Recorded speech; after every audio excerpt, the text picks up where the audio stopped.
Everybody is born different. Some are born perfectly healthy and remain healthy for the rest of their lives.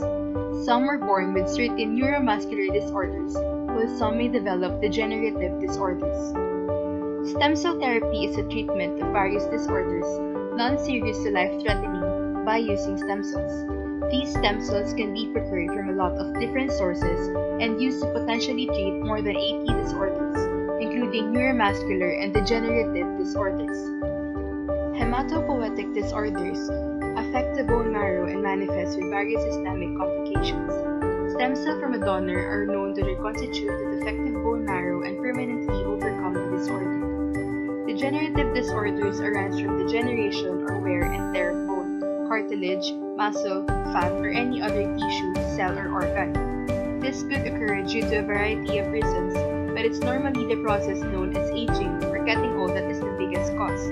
The disorders have a slow and insidious onset, but once contracted, can be long-standing, painstaking, and lifelong. These disorders can affect any organ of the body. The common degenerative disorders are diabetes, osteoarthritis, stroke, chronic renal failure, congestive cardiac failure, myocardial infarction, Alzheimer's disease, Parkinson's disease, and many more. Many clinical trials for embryonic stem cell-based therapies have begun in recent years. While 10 cell therapies have been approved around the world as of January 2016, the only widely used stem cell-based therapy is bone marrow transplantation. Blood-forming stem cells in the bone marrow were the first stem cells to be identified and were the first to be used in the clinic. This life-saving technique has helped thousands of people worldwide who had been suffering from blood cancers such as leukemia. Further, since the 1908, skin stem cells have been used to grow skin grafts for patients with severe burns on very large areas of the body.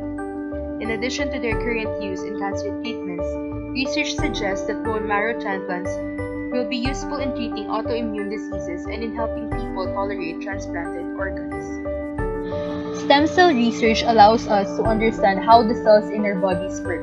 By understanding these processes better, it becomes possible to understand how an illness or disease develops. There is endless potential for scientists to learn about human growth and cell development from studying stem cells.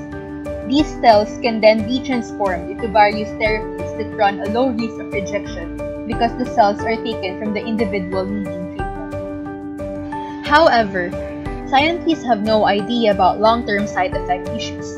They may include infection, bleeding, skin or hair problems, unexplained pain, organ problems, or even the development of a secondary cancer.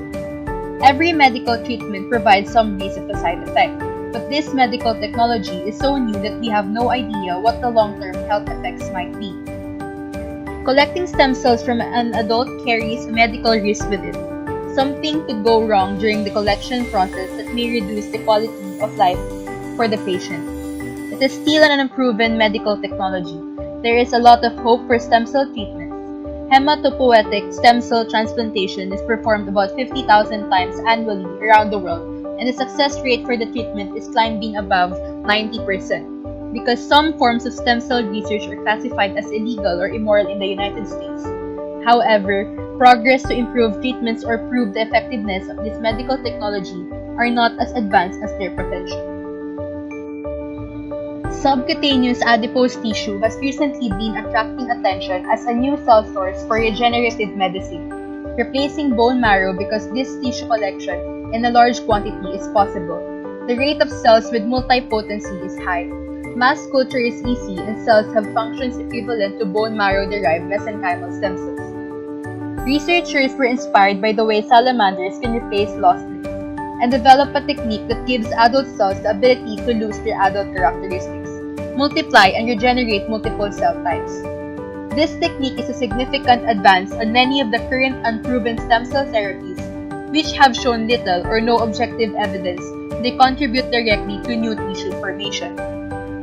Scientists have also worked out how to reprogram regular adult stem cells into induced pluripotent stem cells, a type of stem cell that's even more flexible than multipotent stem cells, but requires the use of viruses. The researchers also want to consider how the cells act as the sites of transplantation. If all goes well, human trials are expected for late 2017. Stem cells from fat tissue are cells distributed on the tissue renewing the same tissue where they are located. Even if they have a multipotent ability, they have to go through transportation from one tissue to another to be differentiated into another cell line if capable. Access to stem cells from fat tissue is an invasive procedure, with anesthesia and with the pros and cons of a liposuction.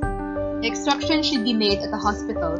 It can be done at any point of time as long as it is executed with the standard medical practices. Fat stem cells began to be used recently after discovering the potential of these type of cells and after searching for tissue as a source of stem cells. Their use in treatment of degenerative diseases is uncommon and still experimental. Few hospitals worldwide are currently conducting research with these treatments. Stem cells from fat tissue are cells distributed on the tissue renewing the same tissue where they are located. Even if they have a multipotent ability, they have to go through transportation from one tissue to another to be differentiated into another cell line if capable. Access to stem cells from fat tissue is an invasive procedure, with anesthesia and with the pros and cons of liposuction. The extraction should be made at the hospital. It can be done at any point of time, as long as it is executed with the standard medical practices of surgery. Fat stem cells began to be used recently after discovering the potential of this type of cell, and after searching for tissues as a source of stem cells. Their use in treatment of degenerative diseases is uncommon and still experimental. Few hospitals worldwide are currently conducting research with these treatments.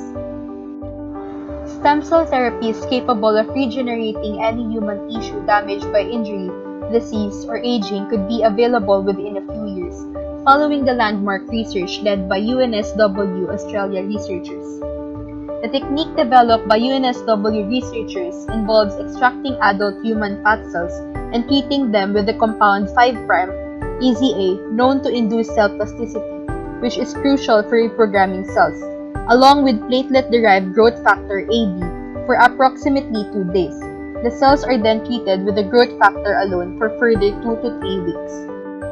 Plastic surgeons at the University of California, Los Angeles and the University of Pittsburgh then say that all the fat they've been throwing away over 30 years of liposuction may be more valuable than ever imagined.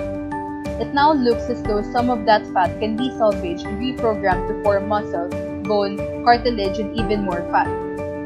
The researchers had taken stem cells from human fat removed during liposuction and in test tube experiments saw these stem cells become other tissue. Stem cells are the unprogrammed master cells that mature to become different cell types in the body. Now, the researchers are taking stem cells from rat fat cells and placing them in different environments in the body to see if they have become similarly transformed. A news has reported that a patient uses fat stem cells to repair his wrist. He traveled from South Dakota to Germany with the hopes that a special procedure using stem cells could make a difference. Alt was the first person to use adipose tissue or fat as a prime source of stem cells, according to Dr. David Pierce, an executive vice president for research at Sanford Health. Fat tissue is a lot of blood vessels, making it a prime source of stem cells, and Alt recognized that stem cells derived from adipose tissue are also particularly good at becoming cartilage and bone. MRIs confirmed what he was feeling. The cartilage had begun to regenerate in his wrist because the procedure uses autologous cells, which are cells from the patient's own body. There is little to no chance of rejection by the body's immune system. Recent years have seen a boom in the number of stem cell clinics opening to the public in the Philippines to cure this and that disorder, to make one look and feel young again, and even to add years to one's life. However, there is a big difference between these magic potions offered by unscrupulous clinics and the real scientific approach to stem cell therapy. The Cellular Therapeutic Center of Makati Medical Center is one facility that has the capacity to grow stem cells and use them in the most scientifically sound manner available to patients. All cells in the CTC are handled under the most stringent aseptic procedures and techniques performed by board-certified medical consultants and are processed by highly skilled and trained scientists, delivered by competent and compassionate healthcare staff. The CTC also serves as home to the only Kinemax in the Philippines, a US FDA-approved device from Germany which allows the laboratory to isolate millions to hundreds of millions of cells with more than 90% purity, a very important process in experimental therapy. The CTC holds patients' safety as its top priority, and so only uses autologous cells, meaning from the patient, to prevent complications and transplant rejection. Makati Med puts the patients first before anything else by requiring eligibility screening of patients, conducting a sound ethical review by clinical specialists of different fields, and fully educating patients on all aspects of stem cell therapy, including its cost, potential benefits, and possible risks. Lastly, in line with Makati Med's core ideals, the CTC values transparency by providing full disclosure regarding cellular status, characteristics, and quality of its patients. The Department of Health encourages the development of the science of stem cell therapy, as it has the potential to provide tremendous medical benefits.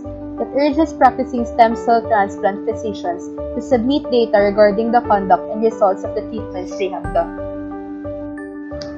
Stem cell research offers a great development in the field of science, as it gives hope for new treatments to injuries and diseases. However, ethical issues arise to some extent because its effects may affect people. Justice is a necessary but neglected consideration in all scientific research.